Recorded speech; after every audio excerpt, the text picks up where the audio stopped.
Bonjour, je vais vous montrer aujourd'hui comment préparer un fichier sur Illustrator en vue d'animation sur After Effects.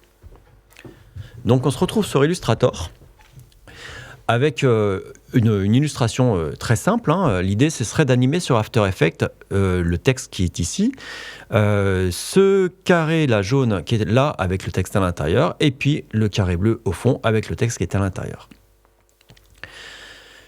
Donc, sur Illustrator, on se retrouve, on a un calque qui contient tous les éléments que je viens de vous citer. L'idée, pour pouvoir l'animer sur After Effects, ce qui est vraiment important de comprendre, c'est que chacun de ces calques, chacun des éléments qu'on veut animer, doit être séparé sur des calques différents dans Illustrator. Ainsi, quand on va importer le fichier Illustrator dans After Effects, chacun des calques étant séparés, on va pouvoir les animer indépendamment les uns des autres.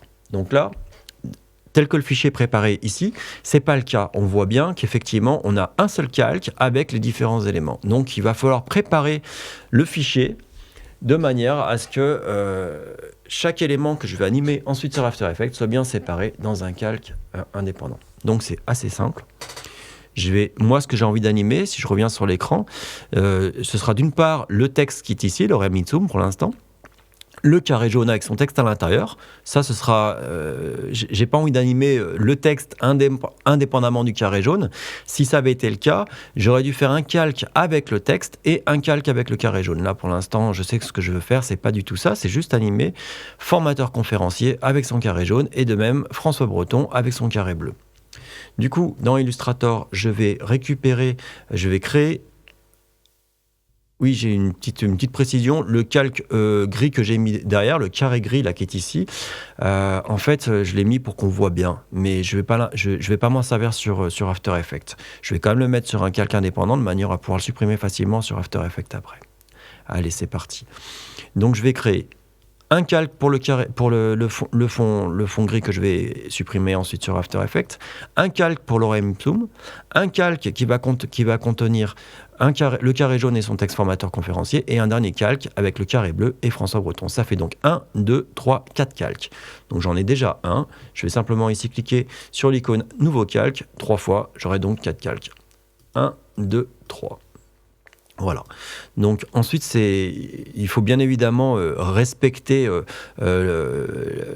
les superpositions des calques pour qu'on puisse voir tout ça, mais ça se règle après, c'est vraiment pas un problème. Je vais commencer tout simplement par formateur conférencier et le rectangle. Je peux voir ici que c'est le rectangle jaune, donc c'est bien le rectangle qui m'intéresse, que je vais mettre.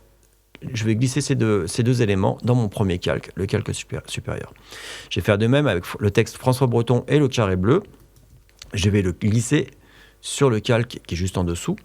Et enfin, le texte, Lorem Sung, je vais faire pareil. Je vais le glisser dans mon dernier calque. Je me retrouve donc avec 4 calques que je vais renommer de manière à m'y retrouver dans After Effects. Donc ça, c'est le calque. Je vais l'appeler formateur conférencier. Voilà. Ensuite, le calque 3, je vais le nommer François Breton. C'est le nom de mon client. Enfin, le dernier calque, je vais l'appeler titre. Voilà. Ainsi, je me retrouve avec ces quatre calques indépendants. Là, j'ai marqué fond, si vous voulez, histoire d'y voir clair et de savoir ce qui va se passer après dans After Effects, mais je le supprimerai, comme je l'ai déjà dit plusieurs fois. Et avec ces 4 éléments-là, je vais pouvoir ensuite, dans After Effects, les animer. Dans une vidéo dont je laisserai le lien en description, il y a l'explication de comment importer ce fichier Illustrator dans After Effects afin de l'animer. Je vous souhaite une belle journée. Au revoir.